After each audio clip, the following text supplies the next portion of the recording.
Welcome to Blizzard Fire. We hope this video helps fire up your solution. You start by making the drain reachable. Turn off power and water, then remove the washer inlet hoses and any caps on the standpipe. Once done, clear debris with a shop vacuum so you can see the inside wall of the standpipe. This prevents blockages from re-entering the line.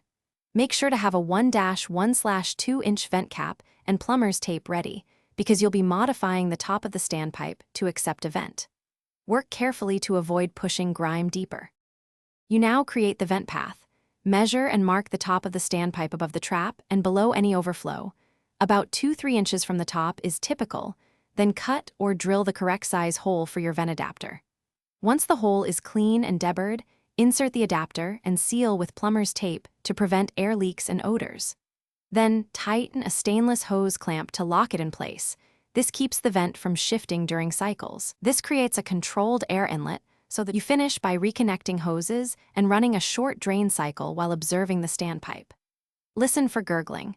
Minimal sound means the vent is working. Loud gurgles indicate restricted airflow or leaks. Make sure there are no water leaks around the adapter or clamp. Tighten and reseal if you detect seepage. If gurgling continues, clear the trap and run 1 to 2 gallons of water through to flush remaining air pockets. One key troubleshooting tip: persistent gurgling often means partial.